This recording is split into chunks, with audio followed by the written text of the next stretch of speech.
Are you just starting out in the Commander format? Do you want to build your own deck instead of picking one of the pre-constructed decks offered by Wizards of the Coast? In that case, you'll need to choose your Commander from a list of over 500 candidates, a list that grows larger with every new set.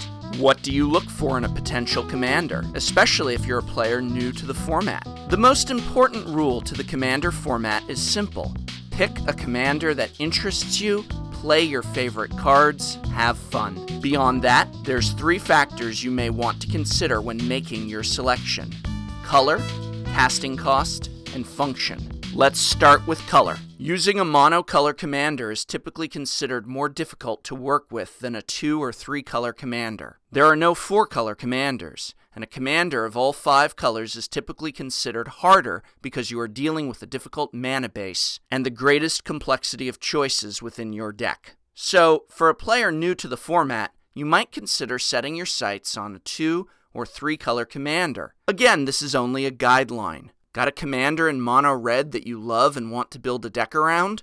Do it! Next, let's talk about casting cost. Casting cost is an important factor to consider. The higher your commander's casting cost, the longer until you can bring them into play. On top of that, chances are very likely that over the course of a game, they'll get sent back to the command zone repeatedly. And each time this happens, you will need to add an additional 2 mana on top of that casting cost in order to bring them out again. Even once you've managed enough mana to bring out this high-cost commander, you're likely dumping everything you've got into doing so. No mana left over for spells and other creatures. You'll likely find your board state to be empty and vulnerable. A commander with a lower casting cost has many advantages. It comes out early, it returns to play easily, and it leaves mana free for spells and other creatures. Again, I am not saying that if a commander has a casting cost of 5 or over, they should be avoided. Far from it. I am, however, saying that mana cost is a fair factor to consider when selecting a commander, and that for a new or beginning player,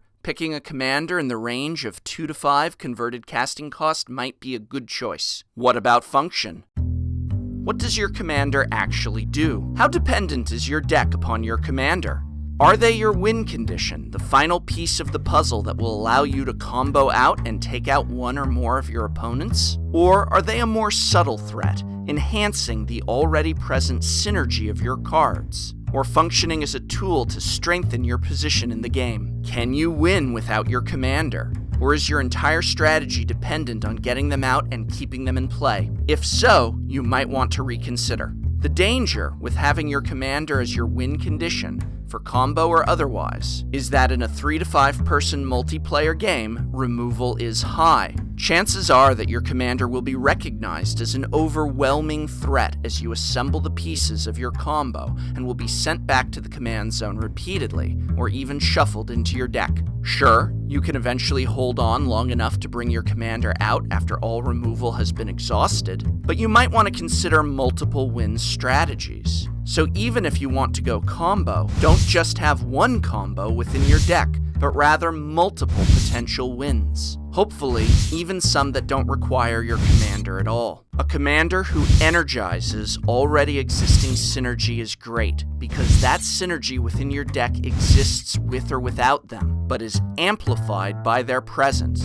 Along these lines, it can be very advantageous to have a commander who does not appear to be an immediate threat. Your opponents may focus their attention elsewhere, allowing you to gain board position and assemble answers for when you are ready to strike. Finally, you may want to consider looking for an underrated or underused commander. Check out my video on 5 underestimated commanders that might be a great pick for your first commander deck. Then see what I have to say about building that deck from the ground up, without relying too heavily on someone else's already built deck list.